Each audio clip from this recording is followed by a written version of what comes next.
Hello students, in the previous video you learned about democracy, its definition, its features with the help of the examples of various countries.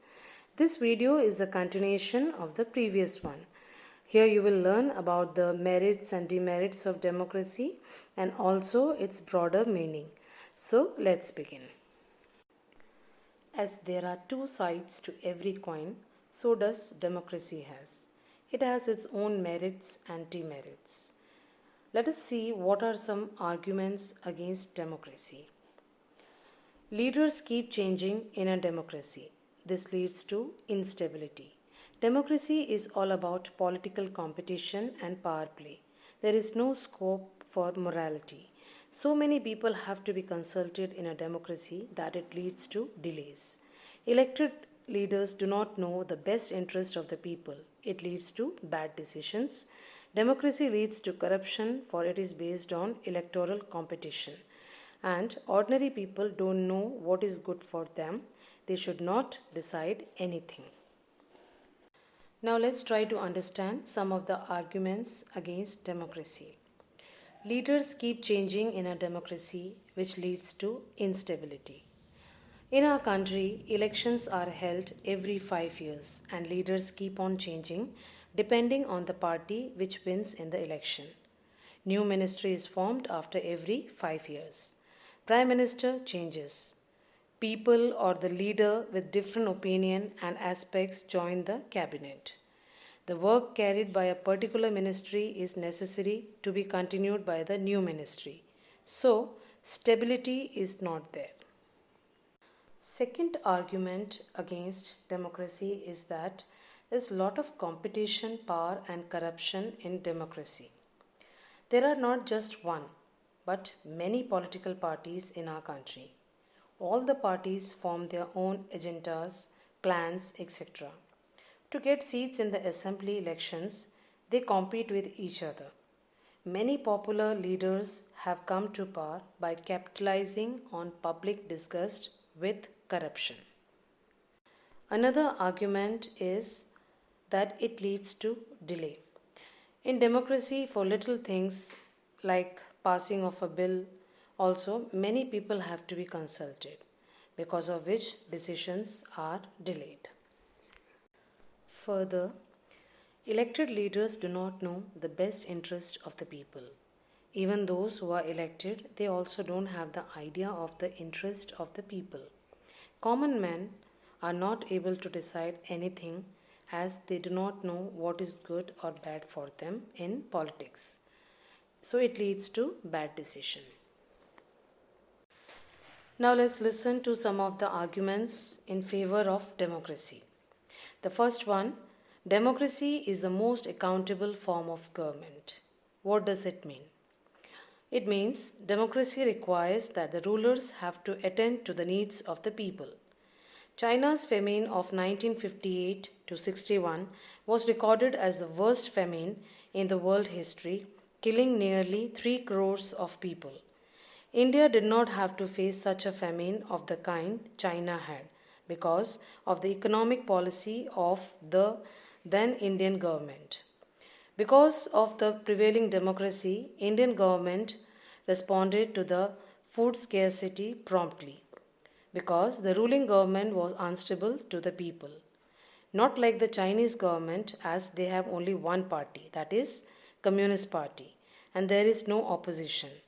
India's response to the recent COVID-19 pandemic is also appreciable.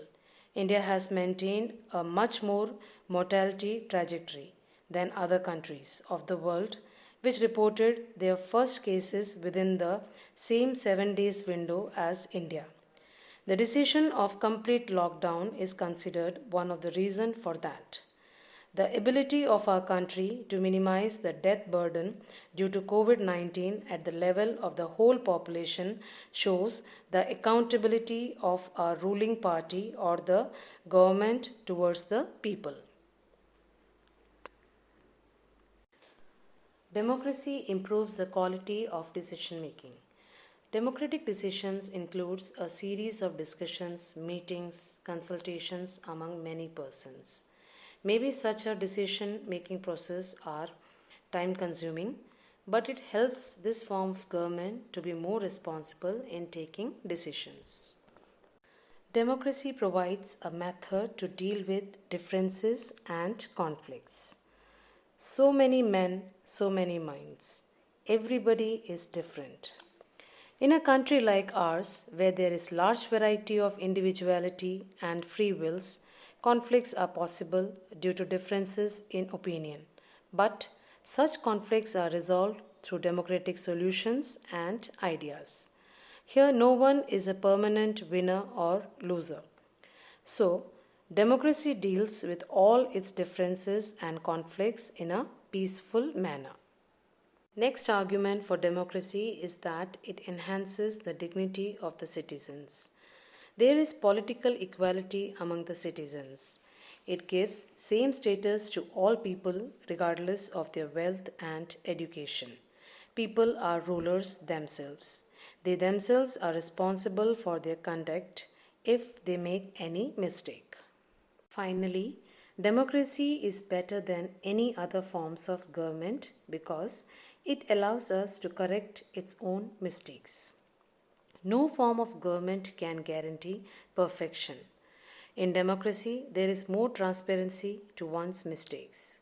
There is room for correction for the mistakes through public meeting and discussions. Democracy offers better chances of a good decision compared to other forms of government and offers more dignity to its citizens. Now let's examine the broader meaning of democracy. By examining the broader definition of democracy, we can differentiate between a good and bad democracy. We have in our country representative democracy or indirect democracy, in which all eligible citizens vote for people or person or representative from among a large group to pass laws.